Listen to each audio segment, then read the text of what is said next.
ಶ್ರೀ ಗಣಪತಿ ಶಾರದಾ ಗುರುಭ್ಯೋ ನಮಃ. ನಾರಾಯಣಂ ನಮಸ್ಕೃತ್ಯ ನರಂಚೈವ ನರೋತ್ತಮಂ ದೇವೀಂ ಸರಸ್ವತೀಂ ಚೈವ ತಥೋ ಜಯಮುದೀರಯೇ.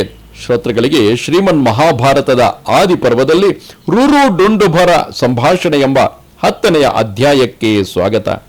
ರುರುವು ಹೇಳುತ್ತಾನೆ, ಮಮ ಪ್ರಾಣ ಸಮಾಭಾರ್ಯ ದೃಷ್ಟಾಸೀದ್ ಭುಜಗೇನಃ ತತ್ರ ಮೇ ಸಮಯೋ ಘೋರ ಆತ್ಮನೋರಗ ವೈಕೃತಃ ಭುವಂಗ ವೈಸದ ಹನ್ಯಾಂ ಯಂ ಯಂ ಪಶ್ಯೇಯಮಿತ್ಯುತ ತಥೋಹಂ ತ್ವಾಂ ಜಿಘಾಂಸಾಮಿ ಜೀವಿತೇನಾದ್ಯ ಮೋಕ್ಷಸೆ.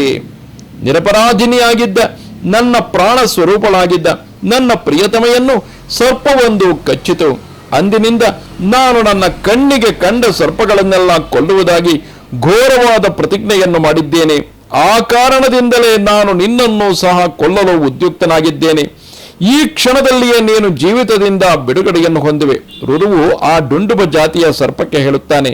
ಆಗ ಆ ಸರ್ಪವು ಹೇಳುತ್ತದೆ, ಇರಬಹುದು, ಆದರೆ ನಾನು ಆಕೃತಿಯಲ್ಲಿ ಮಾತ್ರ ಸರ್ಪವೇ ಹೊರತು ವಿಷಸರ್ಪವಲ್ಲ. ನನ್ನಿಂದ ಮತ್ತು ನನ್ನ ಜಾತಿಯವರಿಂದ ಯಾರಿಗೂ ಯಾವ ತೊಂದರೆಯೂ ಆಗಲಾರದು. ಈ ಕಾರಣದಿಂದ ವಿವೇಚನಾಪರನಾದ ನೀನು ನನ್ನನ್ನು ಕೊಲ್ಲುವುದು ಧರ್ಮವಲ್ಲ. ಬ್ರಾಹ್ಮಣೋತ್ತಮ, ಇದೊಂದು ಆಶ್ಚರ್ಯಕರವಾದ ಸಂಗತಿಯಾಗಿದೆ.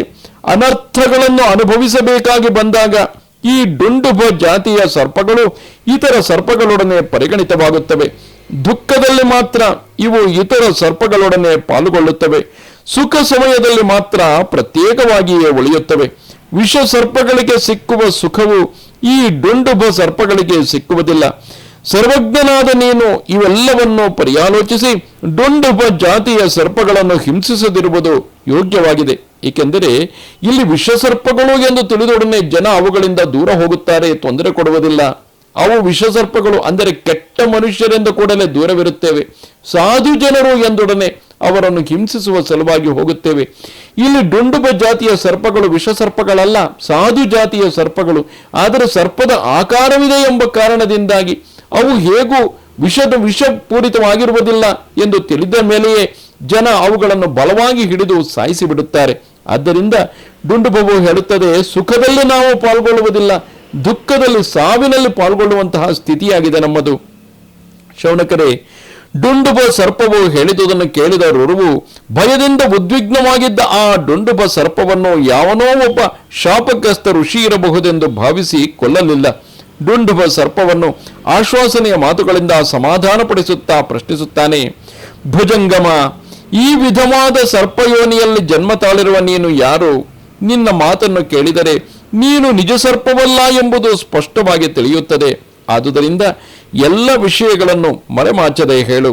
ಮಹಾಮುನಿಯೇ, ಆ ಡುಂಡುಬ ಜಾತಿಯ ಸರ್ಪವು ರುರುವನ್ನು ಕುರಿತು ಹೇಳುತ್ತದೆ, ಮಹಾಮುನಿಯೇ, ನಾನು ಹಿಂದೆ ಸಹಸ್ರಪಾದನೆಂಬ ಋಷಿಯಾಗಿದ್ದೆನು. ಬ್ರಾಹ್ಮಣನೊಬ್ಬನ ಶಾಪದಿಂದಾಗಿ ಸರ್ಪತ್ವವನ್ನು ಹೊಂದಿದ್ದೇನೆ. ಬ್ರಾಹ್ಮಣನು ನಿನ್ನ ವಿಷಯದಲ್ಲಿ ಕೋಪಗೊಂಡಿದ್ದೇಕೆ? ರುರುವು ಕೇಳುತ್ತಾನೆ ಆ ಡುಂಡುಬ ಜಾತಿಯ ಸರ್ಪವನ್ನು. ಬ್ರಾಹ್ಮಣನು ನಿನ್ನ ವಿಷಯದಲ್ಲಿ ಕೋಪಗೊಂಡಿದ್ದೇಕೆ ಮತ್ತು ಶಾಪ ಕೊಟ್ಟಿದ್ದೇಕೆ? ಇದೇ ಶರೀರದಲ್ಲಿ ನೀನು ಇನ್ನೂ ಎಷ್ಟು ದಿನಗಳು ಕಳೆಯಬೇಕಾಗಿದೆ?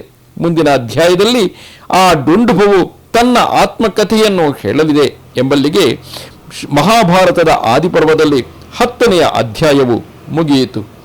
ನಮಸ್ತೆ ಶಾರದೆ ದೇವಿ ಕಾಶ್ಮೀರ ಪುರವಾಸಿನಿ ತ್ವಾಮಹಂ ಪ್ರಾರ್ಥಯೇ ನಿತ್ಯಂ ವಿದ್ಯಾದಾನಂಚ ದೇಹಿ ಮೇ. ನಮಸ್ಕಾರ.